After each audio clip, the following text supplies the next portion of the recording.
Hola queridos estudiantes, ¿cómo están? Espero que estén muy bien.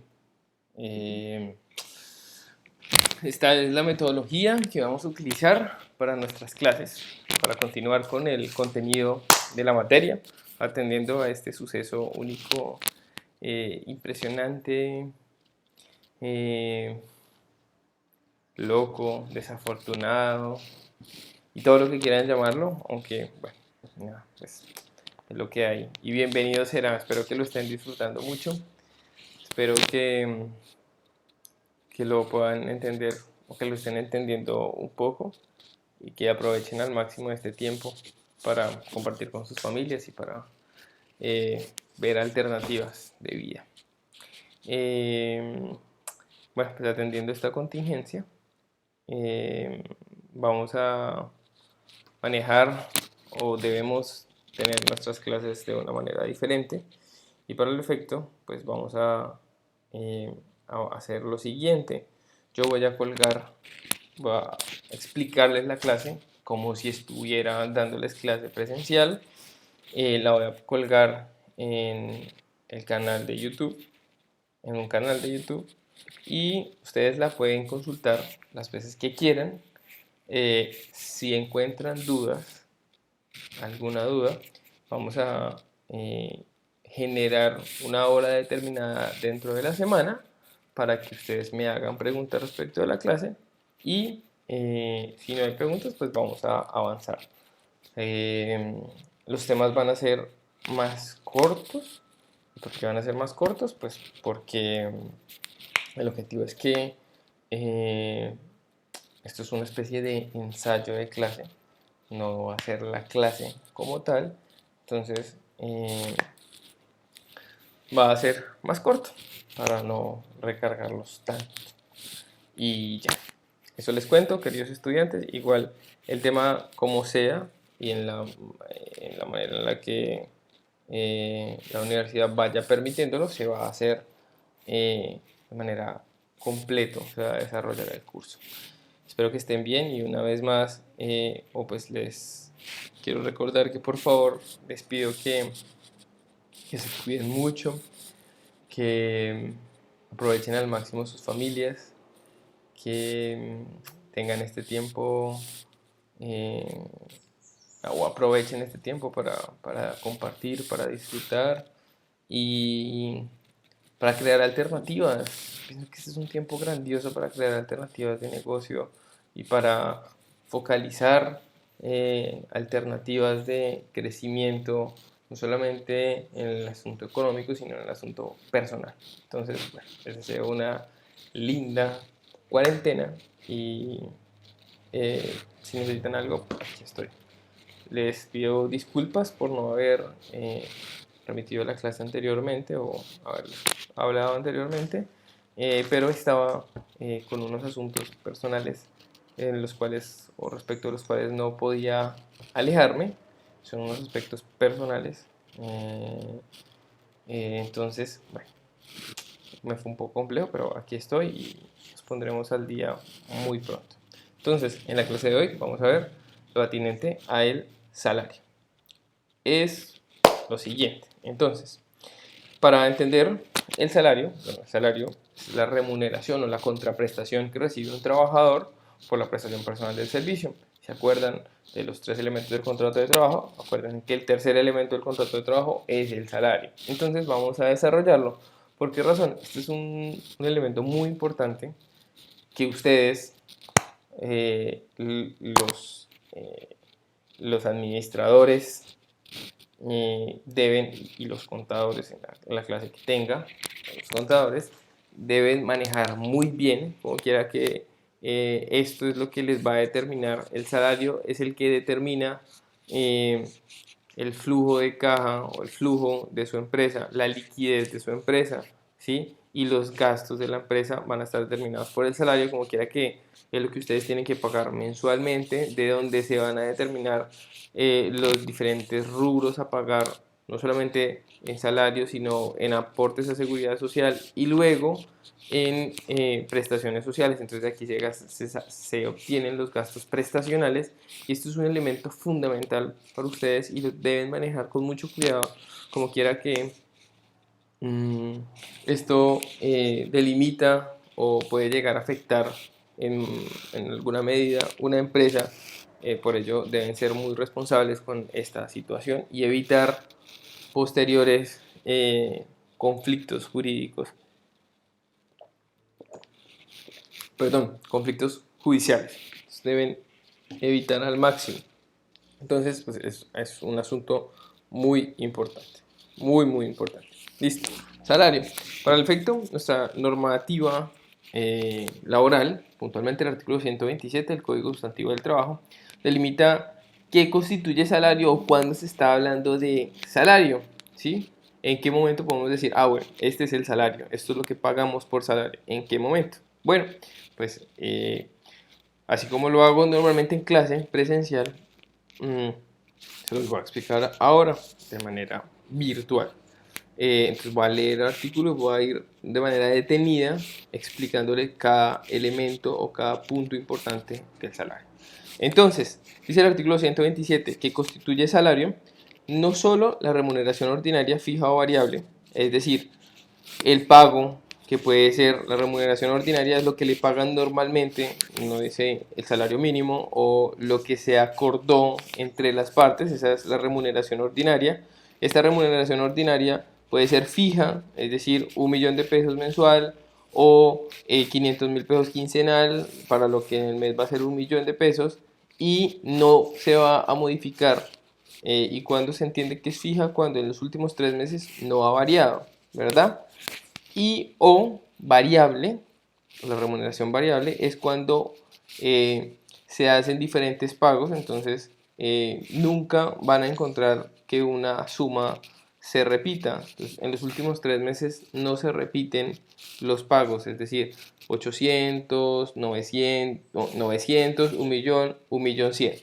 ¿Listo? Entonces ahí existe una remuneración variable y para el efecto se debe tener un salario promedio y eso se hace pues de acuerdo a cómo lo determina la norma, que es determinando lo que se vengaba en el último año, de ahí se saca el salario promedio o en el tiempo que llevaba el trabajador. Pero bueno, el punto que quiero aclararles es cuando se trata de un salario variable. Entonces variable es cuando tiene una modificación en los últimos 3 meses de pago. ¿Listo?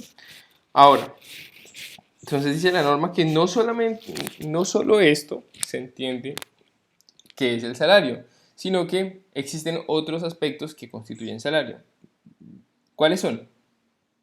Dice que todo lo que recibe el trabajador en dinero o en especie. Listo. Entonces, adicional a la remuneración fija o variable o a la remuneración ordinaria, el trabajador puede recibir pagos de más, ¿sí? Pagos adicionales, bonificaciones, primas, ¿sí?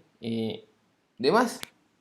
Estos pagos, o por lo menos porcentajes por pagos de venta, comisiones, estos pagos que son adicionales, que se pagan en dinero, o sea, los billetes, o en especie, entonces por lo menos en bonos o exopadas, o en bonos de gasolinería, o en bonos en general, en bonos, constituyen salario.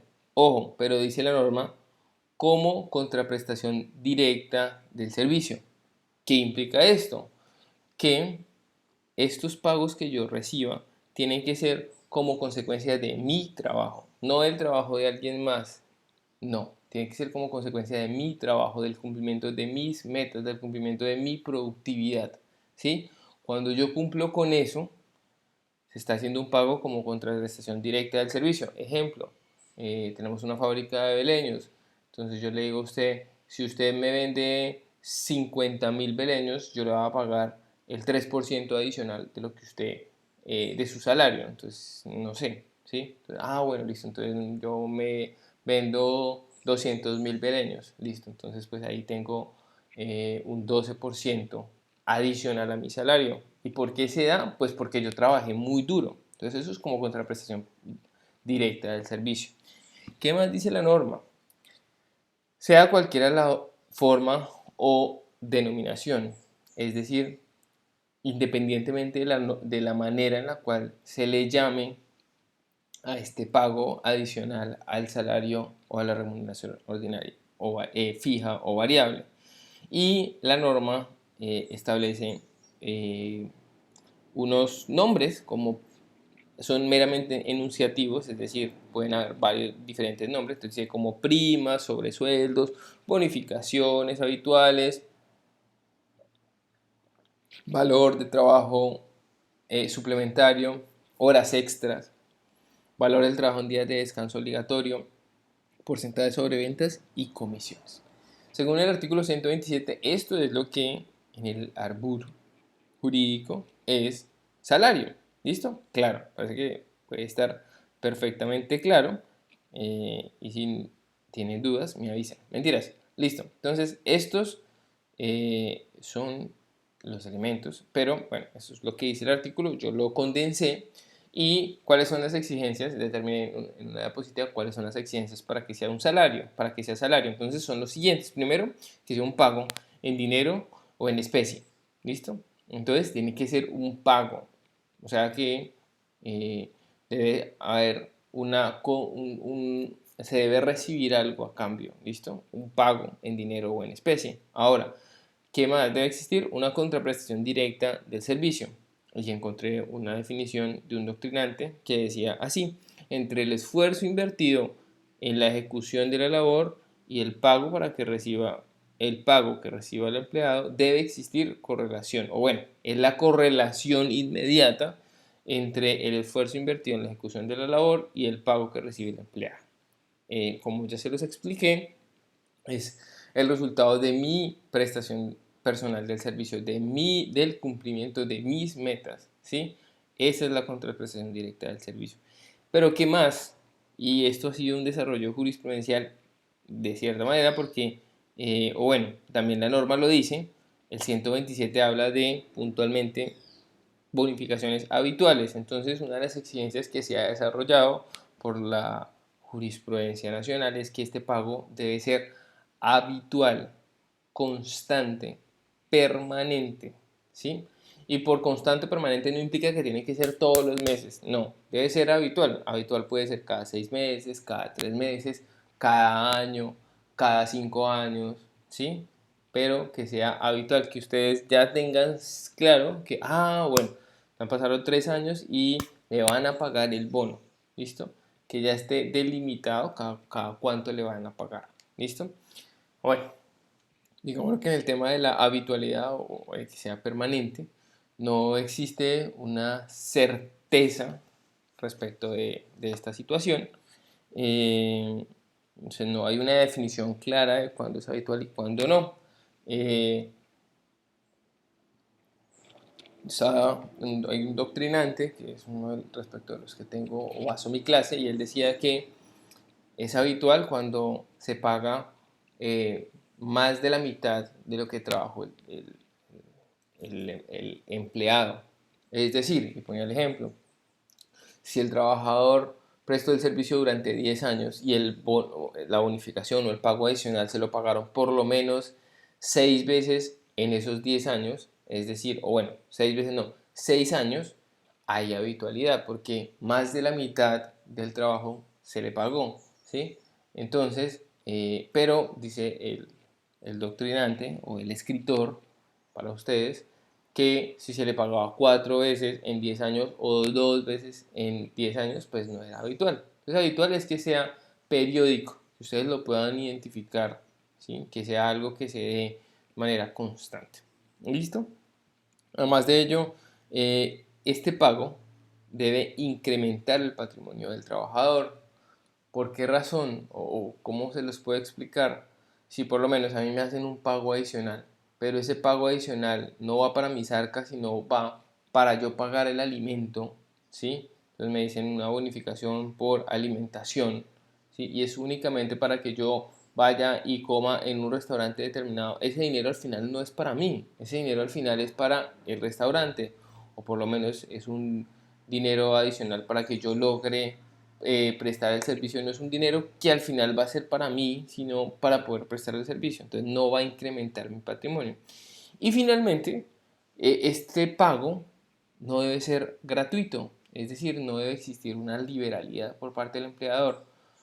¿Cómo les explico esto? Por lo menos, ejemplo actual, yo tengo una señora, la señora es una empleada del servicio doméstico y ella, a pesar de la situación, ella es interna, a pesar de la situación que está viviendo y a pesar de que su familia vive lejos de donde trabaja con nosotros, ella nos dijo que ella nos iba a acompañar independientemente de su familia y de cierta manera hizo un sacrificio grandísimo por quedarse con nosotros, sacrificando de cierta manera a su familia, aunque su familia está muy bien, y ella nos acompañó. Entonces yo pienso darle un pago adicional, ¿sí? ¿Qué implica eso? Que eso es de manera gratuita, ¿sí? Es discrecional, es porque yo lo quiero hacer, porque es estar en las buenas y en las malas con una persona. Y para mí eso fue muy bonito. Entonces por esa razón voy a hacerle el pago. ¿Y qué implica eso? Que ese pago es gratuito. Entonces, cuando sea un pago gratuito no es salario, pero cuando el pago no es gratuito, es decir, es en razón a lo que yo he hecho y incrementa mi patrimonio, pues es salario. ¿Listo? Entonces estos son los elementos para que sea salario. Ahora bien, el artículo 128 del Código Sustantivo del Trabajo trae de manera definida cuando no estamos ante salario o que no constituye salario. Y de la misma manera lo va a leer para que lo vayan identificando. ¿Listo? Y dice, no constituye salario las sumas que ocasionalmente, es decir, vea que ya hay un elemento disímil o diferente, y es que cuando hablamos de salario, se habla de un pago que sea habitual, pero cuando no es salario es un pago que es ocasional, es decir, diferente a habitual, el antónimo puntualmente. ¿Listo? Entonces son pagos que se dan de manera esporádica, por allá cada 10 años o cada que el empleador quiere. Le fue muy bien este año, el empleador dijo, voy a ayudarles y voy a darles una plática de más a mis trabajadores. Vendí 1000 beleños de más y dije, pues puchito, voy a darles un poquito más. ¿Listo? Entonces es ocasional. ¿Qué otro elemento? Dice que es por mera liberalidad. Lo que yo les estaba diciendo ahora de la persona con la que trabajo o la persona que me ayuda en el hogar. Es un pago que el empleador hace no porque preste el servicio, no, sino por mera liberalidad. Entonces, digamos, no sé, yo tengo una empresa que vende beleños o una empresa diferente y digo, quiero que mis trabajadores se sientan identificados con la empresa y quiero que le cojan amor a la empresa, les voy a dar un bono por mera liberalidad de 1.000.000 de pesos. Hoy quiero darles un bono y les da el bono, ¿sí? Eso es por mera liberalidad, no es porque haya trabajado más, porque haya trabajado menos, porque haya tenido determinadas metas, no, simplemente porque el empleador lo quiso así. ¿Listo? Y el artículo delimita también de manera enunciativa qué pago, ¿no? Entonces, primas, bonificaciones, gratificaciones ocasionales, participación de utilidades, excedentes de las empresas de economía solidaria y lo que reciba en dinero o en especie, no para su beneficio, eso es un componente adicional. Entonces dice, el dinero adicional que reciba el trabajador, que no sea, o sea, que sea adicional, pero que no sea para su beneficio, tal y como ya se los expliqué, sino ni para enriquecer su patrimonio, sino para desempeñar a cabalidad sus funciones. Ejemplo, yo soy trabajador y tengo un carro y tengo que cumplir mis funciones en determinados municipios y la empresa me dice, ¿sabe qué? Para que usted cumpla su labor le voy a dar un bono de 500.000 pesos. ¿Listo? Bueno, ese valor ¿Va para mí? No, no va para mí. Ese valor va ¿para qué? Para que yo cumpla a cabalidad mis funciones. Por esa razón no incrementa mi patrimonio y por esa razón no sería salario. Igual que le dicen, vea, 200.000 pesos para que usted compre el celular de la empresa o para que usted compre los elementos de trabajo que necesita mensualmente, ¿sí? Esos pagos adicionales no se dan como contraprestación de su servicio o no incrementan su patrimonio, sino que se dan para que usted pueda cumplir a cabalidad sus funciones. ¿Listo?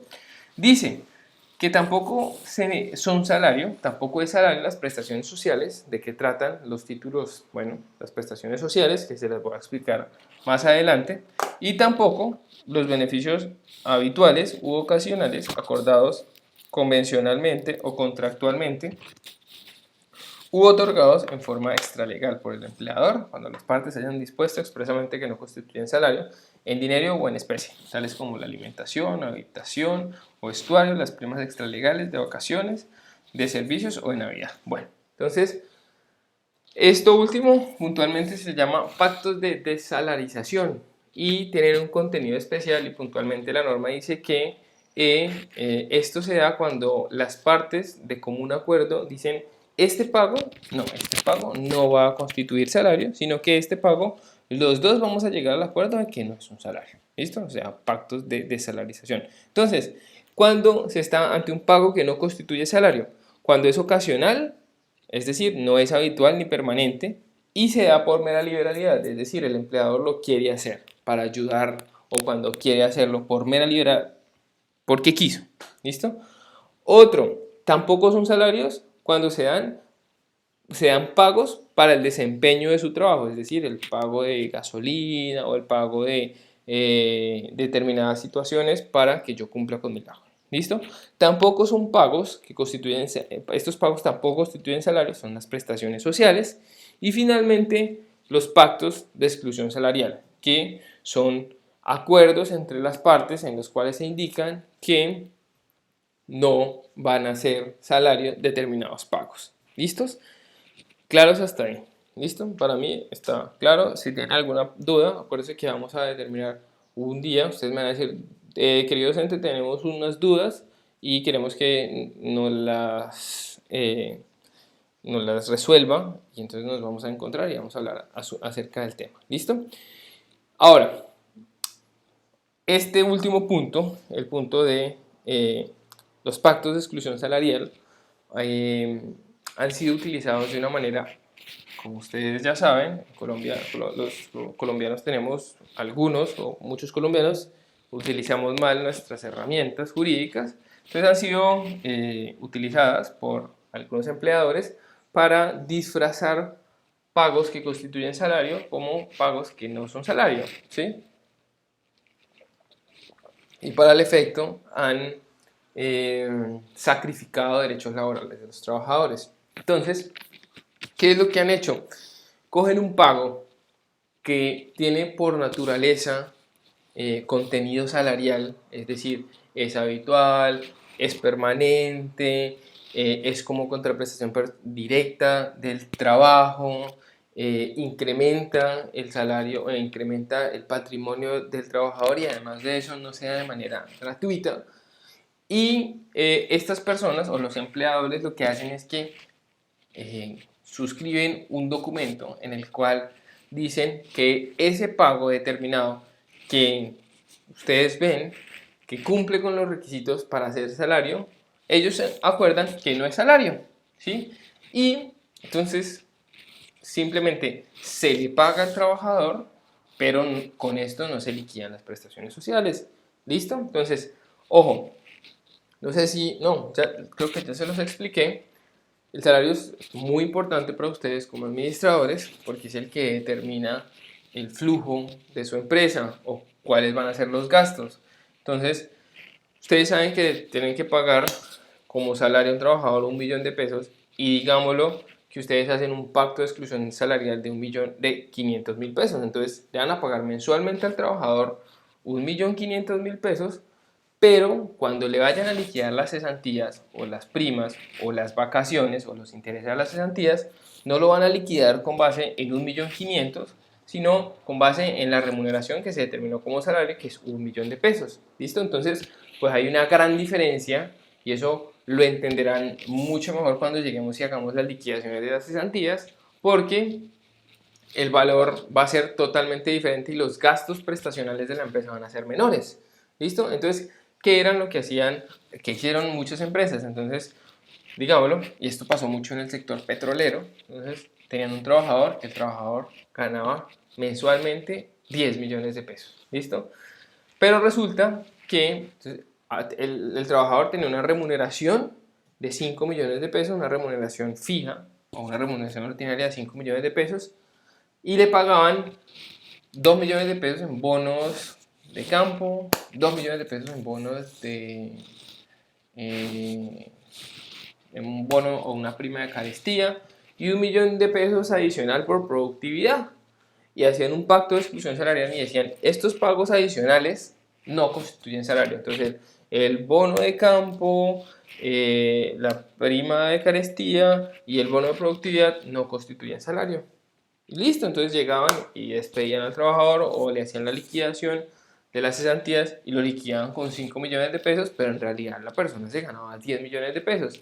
Y estos pagos cumplían con esa situación o con las exigencias del artículo 127, pero estaba un pacto de exclusión salarial y ese era el caballo de Troya que tenían las empresas o la patente de corso o el permiso que ellos tenían para dejar de pagar salarios o dejar de ser o dejar de liquidar con el salario realmente devengado las prestaciones sociales a sus trabajadores. Y esto se hizo durante mucho tiempo. ¿Y por qué razón se daba? Porque la Corte Suprema de Justicia, en su interpretación, había dicho, si existe un pacto de exclusión salarial, ese pacto se debe respetar porque es la voluntad de las partes. ¿Listo? Entonces, esto lo hacían las empresas y sacrificaban los derechos de los trabajadores. No obstante, esta situación ha ido cambiando y ha cambiado de manera muy positiva para los trabajadores y de cierta manera no tan positiva para los empresarios. En efecto, han ocurrido casos, en especial casos ¿de qué? Hay casos, bueno, hay casos de todo tipo, pero hay unos casos que son bastante sonados, que a mí me ha parecido que es muy sonado, y son los casos de los equipos de fútbol. Entonces, no sé si ustedes se acuerden, pero hay un joven, un muchacho, que se llama John Harold Biafara, que es un jugador de fútbol, un jugador que en su época fue un jugador importante porque nos nos ayudó en la victoria del Once Caldas en una Copa Libertadores, la segunda Copa Libertadores que tuvo Colombia, y hizo un muy buen gol en la final. Resulta que, bueno, en fin, el tipo era jugador de fútbol y él trabajaba o jugaba fútbol en un equipo que se llamaba Deportivo Pereira. Entonces, él tenía un contrato de trabajo y en ese contrato se determinó que se le iba a hacer un pago de una remuneración ordinaria de un determinado valor, puntualmente 3 millones de pesos, y que lo adicional, que eran puntualmente unos gastos de publicidad o unos pagos por publicidad, no constituían salarios. Resulta que esos pagos que no constituían salarios eran más del 50% de su remuneración, eran cerca de 10 millones de pesos más que el tipo ganaba. Entonces el salario del jugador eran cerca de 13 millones de pesos, pero a él las prestaciones sociales se las liquidaban con base en el salario de 3 millones de pesos. Bastante injusto, ¿sí? Porque el tipo se ganaba 13 millones de pesos, pero cuando lo liquidaron con 3. Entonces, pues el jugador fue, les dijo, venga, hagan un favor, páganme, liquídenme bien. Pero él le dijo, no, ese pago adicional no constituye salario y nosotros lo acordamos en un pacto de exclusión salarial y eso no constituye salario. Entonces el tipo se fue y demandó y ganó. ¿Y por qué ganó? dijo la Corte Suprema de Justicia en su sentencia que puntualmente es esta, que ese pago que se había excluido, ese pacto de exclusión salarial, fue un pacto que no tuvo en cuenta la realidad, ¿sí? Porque ese pago adicional cumplía con los requisitos del artículo 127 del Código Sustantivo del Trabajo, es decir, era una remuneración constante, habitual, ¿sí? Un pago que se daba de manera habitual porque al tipo estos pagos de publicidad se los daban siempre y cuando él jugara, ¿sí? Y se lo daban mensualmente, es decir, eran habituales, se los daban si él jugaba, porque si no jugaba no se los daban, es decir, era una contraprestación directa de su servicio. Además de ello, incrementaba su patrimonio como quiera que le llegaba a él mismo y era para él, ¿sí? Y no era un pago por mera liberalidad o de manera gratuita del empleador, aunque era un pago que se daba por su servicio, ¿listo? Por ir y jugar cada 8 días, por ir y mostrar su uniforme en el cual decía Deportes Pereira y tenía la publicidad de todos los sponsors oficiales del equipo. Entonces la Corte dijo, no, ese pacto de exclusión salarial está contrariando la realidad sobre las formas, porque ese pago tiene naturaleza salarial, es decir, ese pago cumple con los requisitos del artículo 127 del Código Sustantivo del Trabajo y las partes no pueden quitarle la naturaleza salarial bajo este pacto de exclusión. ¿Listo? ¿Y qué hizo la Corte? Entonces la Corte dijo, bueno, entonces usted tiene que pagarle o reliquidar las prestaciones sociales con base en los 13 millones de pesos y no con los 3 millones de pesos como lo hizo, sino con los 13. Es muy interesante porque esta postura o esa postura de la Corte Suprema de Justicia es muy, a mi juicio es muy buena porque tiene en cuenta la realidad, ¿sí? Yo como empleador no puedo quitarle la naturaleza de salario a un pago para dejar de pagarle a un trabajador de manera completa sus prestaciones sociales. Debo ser coherente con las cosas. Y esto es lo que ha pasado. Y no sé si ustedes lo recuerdan, espero que sí, si bien no les he hecho el parcial, espero que se acuerden. Dijo la Corte Suprema de Justicia que esa cláusula de ese pacto de exclusión era una cláusula ineficaz. Como se les ha explicado, ¿por qué razón era ineficaz? Porque iba en contra de las condiciones laborales del trabajador. ¿Listo? Aquí hay unos apartes jurisprudenciales que son para que los revisen, en los que la Corte ha determinado cuándo se entiende que es salario y cuándo no es salario. Entonces dice que un pago se presume que es salario, todo pago que reciba un trabajador se presume que es salario, salvo que se demuestren condiciones de ocasionalidad, es decir, que no sea de manera constante, sino de manera ocasional, o que se da por mera liberalidad y o que no están dirigidos a remunerar sus servicios, tal y como ya se los advertí, que eran los elementos para cuando se tenga como salario. Y puntualmente, en el caso del jugador, dice que esa remuneración era tan ostensible que era más del 50% de lo que ganaba el jugador de fútbol, que era algo totalmente desproporcionado y que estaba en contra del artículo 53 de la Constitución Política de Colombia, que ustedes lo conocen, y que puntualmente habla de la primacía de la realidad sobre las formas. ¿Listo? Entonces, eso. Espero que les haya quedado claro el tema de salarios. Lo vamos a posteriormente a desarrollar un poco más cuando hagamos los ejercicios de liquidación de prestaciones sociales. Bueno, siguiendo con el tema, entonces, salarios. El salario tiene una remuneración ordinaria. Esa remuneración ordinaria es lo que normalmente se le paga al trabajador, puede ser fija o puede ser variable. Fija cuando es una suma de dinero constante, un valor igual, que no cambia. Y es variable cuando dentro de los últimos 3 meses ha variado. ¿Listo?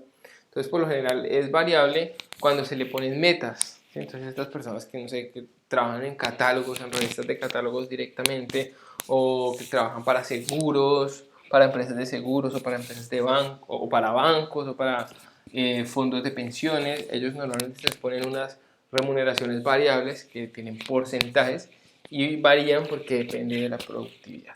¿Listo?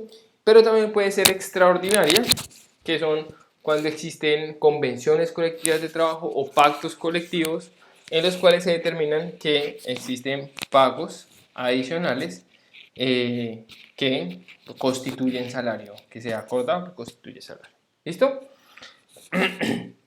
Ahora, también existe un pago, un salario en especie, pago en especie. ¿Listo? El salario en especie, de acuerdo al artículo 129 del Código Sustantivo del Trabajo, puede llegar a ser se puede pagar hasta el 50% de la remuneración en especie. Pero cuando se trata del salario mínimo legal mensual vigente, lo máximo que se puede pagar en especie es el 30%. ¿Listo? Entonces, ejemplo, yo tengo un trabajador y al trabajador le pago un salario mínimo legal mensual vigente. ¿Listo? Entonces, si le pago el salario mínimo legal mensual vigente y le quiero dar un pago en especie, pago de salario en especie, y yo le pago el mínimo legal mensual vigente, lo máximo que le puedo dar en especie es el 30%. El 70% se lo tengo que dar en dinero y el 30% en especie. ¿Listo? Pero cuando la persona gana más del salario mínimo legal mensual vigente, se le puede pagar hasta el 50% en especie. ¿Listo? ¿Qué más encontramos? Que hay unos viáticos, sí, existen viáticos, y los viáticos, algunos constituyen salario y otros no constituyen salario. ¿Cuáles constituyen salario? Los viáticos que tienen que ver con el alojamiento y la manutención. ¿Listo? Esos constituyen salario. ¿Y qué viáticos no constituyen salario? Los gastos de transporte y los gastos de representación. ¿Qué son los gastos de representación? Los que debe o en los que incurre el trabajador para cumplir con su labor o para coordinación con sus clientes. Entonces, digamos, yo soy un vendedor y voy a poner una sucursal de Beleños en el terminal de transporte de Neiva. Entonces tengo que ir e invitar al gerente del terminal y llevarlo a almorzar. Y bueno, todos estos gastos que después se los voy a cobrar a mi empleador, estos gastos son gastos de representación o los gastos que se generan para cumplir con determinada labor. ¿Listo? Estos no constituyen salario. ¿Qué más encontramos? Las propinas. Las propinas constituyen salario. Entonces, digamos, yo soy un mesero y a mí me pagaron por propina 30.000 pesos. ¿Listo? Esos pagos constituyen salario y deben ser liquidados cuando me liquiden mis prestaciones sociales.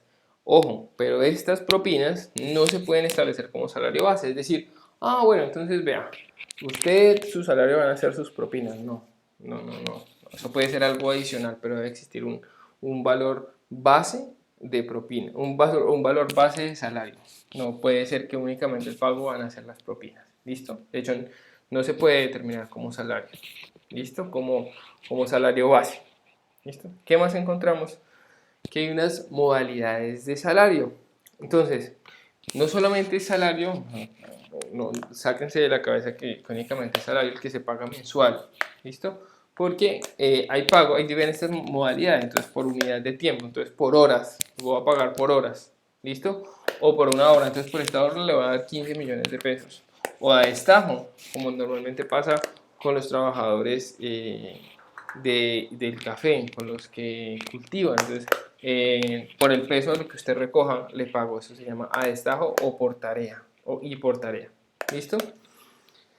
¿Qué más encontramos? Que puede existir un pago que se puede denominar jornal o un sueldo. El jornal es el que se paga por días, el pago que se realiza por días, y puede ser un pago que sea por una semana. Cuando el pago sea por 7 días es un jornal, o por máximo 7 días son jornales. Puede pagar un jornal, pues será un día o 2 días de jornales, ¿sí? O hasta 7 días de jornales.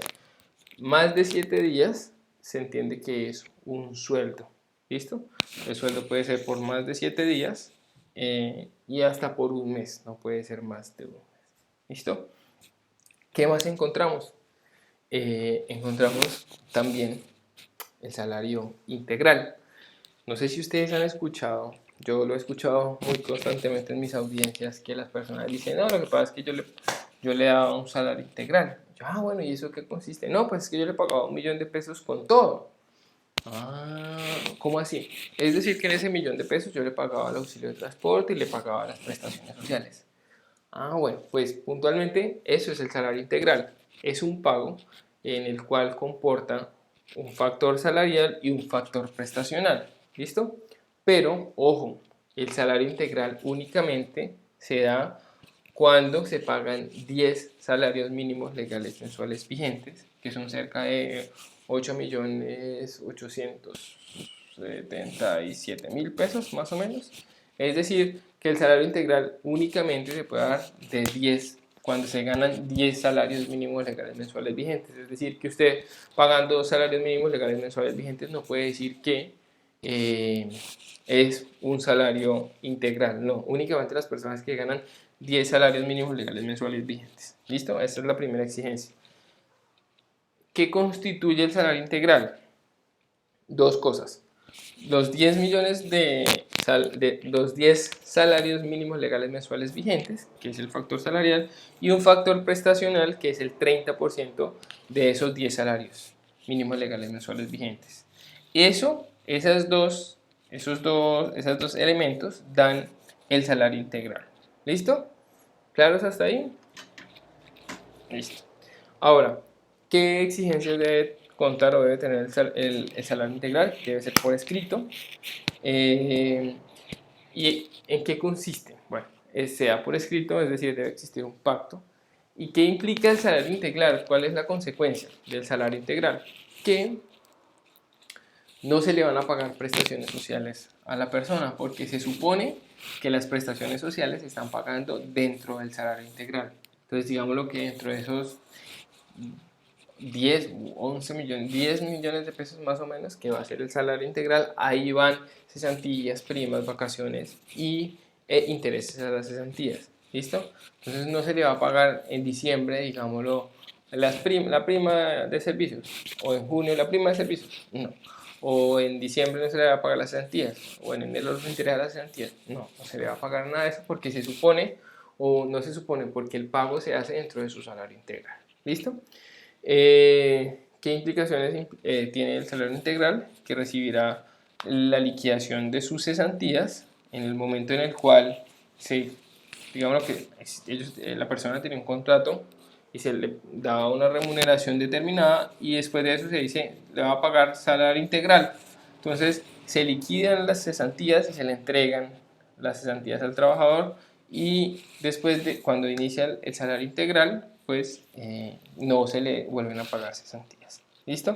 Y además de esto, el pago del salario integral está exento de retención en la fuente y de impuestos.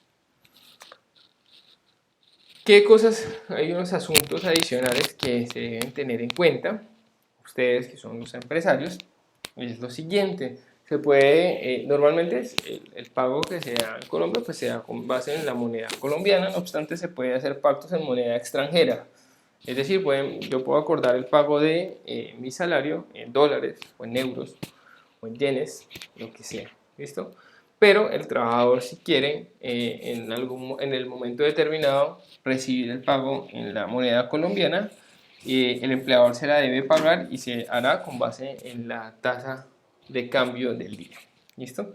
Está prohibido el pago por parte del empleador con mercancías, fichas u otros semejantes, a menos de que se trate de una remuneración parcialmente suministrada en alojamiento, alimentación o vestido para el trabajador y su familia. ¿Listo? ¿Qué más? Esto es importante. El empleador no puede vender a su trabajador mercancías, salvo que por lo menos pues tenga supermercado y sea un supermercado abierto al público, pues sí podría. Yo puedo comprarle, si trabajo por lo menos en el Rubio, podría comprarle mercancías pues al Rubio, ¿verdad? Lo podría hacer, ¿listo? Y dice que tenga la plena libertad de comprar en cualquier lugar del trabajo y exista publicidad en las condiciones de venta. ¿Listo? ¿Qué más encontramos? El pago se debe realizar, se debe o no, se puede realizar en el lugar de trabajo bueno, en el lugar de trabajo, cuando, durante el trabajo o inmediatamente cese la actividad. Es decir, que me pueden pagar donde yo trabajo o me pueden pagar el día de trabajo o luego de que yo salga de trabajo.